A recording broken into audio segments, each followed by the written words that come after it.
Hello student, আমি Rahul sir. আমার channel helix biology তোমাদের স্বাগত।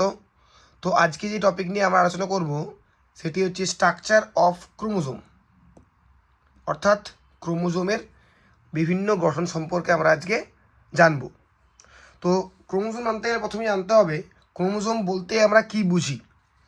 ক্রোমোজোম মানে হচ্ছে ক্রোমা অর্থাৎ কালার, জোমা means body, it's a colour body.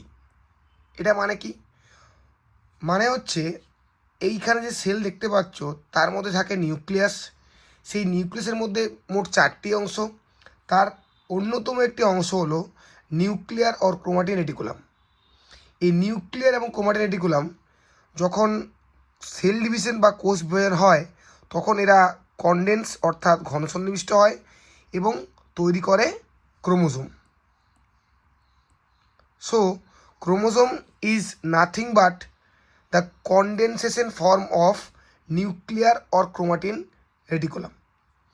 এবার আমরা আসছি ক্রোমোজোমের প্রপার যে সংজ্ঞা বা ক্রোমোজোম বলতে কি বোঝো এই সম্পর্কে। ক্রোমোজোম একটু আগে যেটা বললাম, এছাড়াও ক্রোমোজোম হচ্ছে এক প্রকার স্বপ্রজননশীল এবং জীবদেহের গঠনগত বৈশিষ্ট্য বহনকারী এবং প্রত্যেকটি প্রকার জীবের প্রকরণ এবং বিবর্তনে একটি অত্যন্ত মুখ্য ভূমিকা পালনকারী জৈব অণু, তাই হচ্ছে ক্রোমোজোম। এবারে এই ক্রোমোজোমের মধ্যে দেখতেই পাচ্ছ যে দুটি অংশ, একটি বাহু বা আর্ম যাকে আমরা বলছি ক্রোমাটিড, অপর একটি সেন্ট্রোমিয়ার। এবং এদের মধ্যে যেটা বড় বাহু বা বড় আর্ম তাকে বলছি আমরা কিউ বা লং আর্ম, আর এবং যেটি ছোট অর্থাৎ শর্ট আর্ম তাকে বলছি আমরা পি। অর্থাৎ পি এবং কিউ এই দুটি হচ্ছে ক্রোমোজোমের বাহুকে নির্দেশ করে।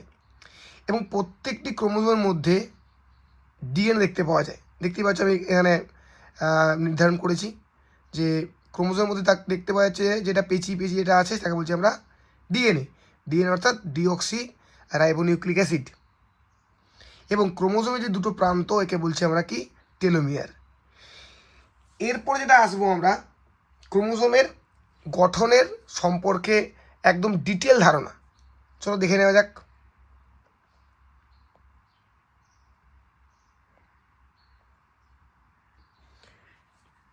ক্রোমোজোম অনেকটা দেখতে এরম টাইপের হয়। তো এই ক্রোমোজোম অর্থাৎ আগে যে ক্রোমোজোমটা এঁকেছিলাম এই ক্রোমোজোমটিরই একটু ইলাবোরেট এবং এনলার্জড ভিউ হচ্ছে এটা। প্রথমে দেখতে পাচ্ছি আমরা ক্রোমোজোমের দুটো পোর্শন, এখান থেকে একটা পোর্শন অর্থাৎ একটা বাহু, অপর একটা বাহু। এটাকে বলে ছোট বাহু বা পি বাহু এবং বড়টাকে বলছি আমরা কিউ। এখানে দেখতেই পাচ্ছ ছোটোটিকে বলছি পি বাহু এবং বড়টিকে বলছি কিউ। সুতরাং এখানেও তাই, এটি পি এবং এটি কিউ, অর্থাৎ এরা দুটো ক্রোমাটিড বা বাহু বা আর্ম। ওকে। এবং এই ক্রোমাটিডের মধ্যে দেখতেই পাচ্ছ যে দুই প্রকার কনস্ট্রিকশন দেখতে পাওয়া যাচ্ছি। একটাকে বলছি আমরা প্রাইমারি কনস্ট্রিকশন বা সেন্ট্রোমিয়ার এবং অপর দুটিকে বলছি আমরা সেকেন্ডারি কনস্ট্রিকশন বা গৌণ খাঁজ। এটি হচ্ছে মুখ্য খাঁজ এবং অপর দুটি খাঁজ হচ্ছে গৌণ খাঁজ। এখন এই ক্রোমোজোমটাতে স্পেসিফিক্যালি এই ক্রোমোজোমটা দেখা যাচ্ছে যে এই গৌণ খাঁজটি ক্রোমোজোমের একদম টেলোমিয়ারের অংশের দিকে অবস্থান করছে। অর্থাৎ এই গৌণ খাঁজটির টেলোমিয়ারে অবস্থান করার জন্য ক্রোমোজোমের কিছু অংশ ফোলা বাল্বের মতো আকৃতি ধারণ করে, যাকে বলছি আমরা স্যাটেলাইট। এবং এই প্রকৃতির ক্রোমোজোমকে বলছি আমরা স্যাট ক্রোমোজোম। এই এসএটির পুরো নাম হচ্ছে সাইন অ্যাসিডো থাইমো নিউক্লিনিকো। এই স্যাট ক্রোমোজোম আমাদের দেহের মধ্যে 13, 14, 15, 21 এবং 22 এই ক্রোমোজোমগুলিতে লক্ষ্য করা যায়। ওকে।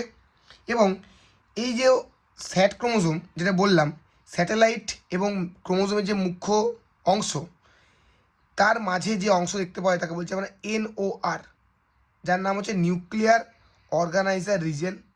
এবং এটি প্রধানত আরএনএ মানে RNA এবং নিউক্লিয়াস তৈরিতে অত্যন্ত গুরুত্বপূর্ণ ভূমিকা পালন করে। এরপর আমরা আসছি secondary primary constriction or centromere. তো প্রাইমারি কনস্ট্রিকশন বলতে কী বোঝাচ্ছে? যেটা প্রাইমারি কনস্ট্রিকশন যেটা আমরা মেনলি বুঝছি, যেখানে ক্রোমোজোমের যে অংশে স্পিন্ডল ফাইবার বা বেমতন্তু যুক্ত থাকে, ক্রোমোজোমের যে অংশে স্পিন্ডল ফাইবার বা বেমতন্তু যুক্ত থাকে তাকে বলছি আমরা কি প্রাইমারি কনস্ট্রিকশন বা সেন্ট্রোমিয়ার। এবং বাকি আমি একটু আগে বললাম বাকি যদি কোনো খাঁজ বা গ্রুপ দেখতে পাওয়া যায় তাকে বলছি আমরা secondary constriction. So primary constriction তাকেই বলবো যেখানে স্পিন্ডল ফাইবার বা বেমতন্তু সংলগ্ন আছে। এবং এই যে স্পিন্ডল ফাইবার বা বেমতন্তু যেটা কোষ বিভাজনের সময় তৈরি হয় সেটা আমরা কোথায় দেখতে পাবো? সেটা আমরা দেখতে পাবো হচ্ছে কোথায়? প্রাইমারি কনস্ট্রিকশানে। এবং এই স্পিন্ডল ফাইবারটি প্রাইমারি কনস্ট্রিকশন বা সেন্ট্রোমিয়ারের মধ্যে যে কাইনেটিকর প্রোটিন আছে সেই কাইনেটিকর প্রোটিনের মাধ্যমে যুক্ত থাকে। এবার আমরা বলবো কাইনেটিকর প্রোটিন বলতে কী বোঝায়। কাইনেটিকর প্রোটিন খুবই একটি ইম্পর্টেন্ট কোশ্চেন তোমাদের। তো এটি মানে হচ্ছে সেন্ট্রোমিয়ারে অবস্থানকারী এক প্রকার প্রোটিন যা প্রধানত 40টি মাইক্রোটিবিউল দ্বারা গঠিত। এবং এর প্রধান কাজ কি? এর প্রধান কাজ হচ্ছে যখন কোষ বিভাজন হয় তখন কোষের যে কোষ বিভাজনের সময় যে স্পিন্ডল ফাইবার বা বেমতন্তু উৎপন্ন হয় তাকে সংলগ্ন করে রাখা, এটি কিন্তু এর প্রধান কাজ। এছাড়াও ক্রোমোজোমের যে কভারিং বা ওপরে যে আউটার মোস্ট যে লেয়ার তাকে বলছি আমরা পেলিক্যাল। পেলিক্যালের মাধ্যমে ক্রোমোজোমটি ঢাকা থাকে অর্থাৎ এর কভারিং। এবং দুই প্রান্তকে আমরা আগেও বলেছি, দুই প্রান্তকে বলছি আমরা টেলোমিয়ার। এই টেলোমিয়ারকে আমরা বলছি PAR, সিউডো অটোজোমাল রিজেন। অর্থাৎ এটা মানে হচ্ছে এই PAR বা টেলোমিয়ার অঞ্চল যত তাড়াতাড়ি ক্ষয়িষ্ণু হবে বা ক্ষয়ীভূত হবে বা ডিগ্রেডেশন হবে সেই ক্রোমোজোমের বয়স তত বাড়তে থাকবে। অর্থাৎ সেই পার্সন বা সেই ব্যক্তি তত তাড়াতাড়ি বয়স্ক হবে। সুতরাং টেলোমিয়ার বা সিউডো অটোজোমাল রিজিয়নের ক্ষয়ের মাধ্যমে আমরা বুঝতে পারি ব্যক্তির বয়সকে। ওকে, এরপর আমরা সেই ক্রোমোজোমের ভেতরের অংশে কি দেখতে পাওয়া যাচ্ছে? ক্রোমোজোমের ভেতরে দেখতেই পাচ্ছ যে পেঁচিয়ে পেঁচিয়ে বাল্বের ফিলামেন্টের মতো কিছু অংশ আমরা লক্ষ্য করছি। এই ফিলামেন্টের যে হেড, এই যে হেড পোর্শন আছে যাকে বলছি আমরা ক্রোমোমিয়ার। এবং এই হেড পোর্শন বা ক্রোমোমিয়ারের মধ্যবর্তী যে অংশ তাকে বলছি আমরা ক্রোমোনেমা। অর্থাৎ ক্রোমোমিয়ার কারা? ক্রোমোমিয়ার হচ্ছে যেগুলি ক্রোমোজোমের মধ্যে থাকা বাল্বের ফিলামেন্টের যে হেডগুলি তাকে বলছি আমরা ক্রোমোমিয়ার। এবং তাদের মধ্যবর্তী অংশে থাকা যে অংশ তাকে বলছি আমরা ক্রোমোনেমা। ওকে, এবারে আমরা দেখে নিই ক্রোমোজোমকে কয়টি ভাগে ভাগ করা যায় এবং কি কি। দেখো এখানে ক্রোমোজোমের ভাগের মধ্যে 1 নম্বর হচ্ছে according to the position of centromere, অর্থাৎ সেন্ট্রোমিয়ারের অবস্থানের উপরে ক্রোমোজোমের ভাগ। 2 number according to the number of centromere, সেন্ট্রোমিয়ারের নাম্বারের উপর ভিত্তি করে ক্রোমোজোমের ভাগ। এবং লাস্ট অর্থাৎ 3 নম্বর সেটি হচ্ছে অ্যাকর্ডিং টু দ্য ফাংশন, ক্রোমোজোমের যে ফাংশন তার উপরে দুটি ভাগ। ডিটেলসে দেখে নিই। প্রথমেটা আসছে যে according to the position of centromere. এক্ষেত্রে দেখা যাচ্ছে যে সেন্ট্রোমিয়ার অবস্থান যদি ক্রোমাটিডের একদম মধ্যখান বা মধ্য বরাবর হয় বা মিডিল বরাবর হয় তাকে বলছি আমরা মেটাসেন্ট্রিক, যেটি দেখতে অনেকটি ভি আকৃতির মতো হয়। যদি মধ্যেখানের ওপরে বা একটু নিচে থাকে তাকে বলছি আমরা সাবমেটাসেন্ট্রিক, এটা দেখতে অনেকটা এল আকৃতির মতো হয়। মধ্যেখানের থেকে একটু ওপরে মানে যেটা সাবমেটাসেন্ট্রিক তারও ঠিক একটু ওপরে যদি সেন্ট্রোমিয়ার অবস্থান করে অথবা নিচে অবস্থান করে তাকে বলছি আমরা অ্যাক্রোসেন্ট্রিক, যেটি দেখতে একটা জি আকৃতির মতো হয়। আর যদি সেন্ট্রোমিয়ার একদম ক্রোমোজোমের প্রান্তে অর্থাৎ টেলোমিয়ার অঞ্চলে অবস্থান করে তাকে বলছি আমরা টেলোসেন্ট্রিক, যেটি দেখতে একটা আই আকৃতির মতো হয়। তো এইগুলি গেল হচ্ছে according to the position of centromere. এরপর আমরা আসছি কি according to the number of centromere.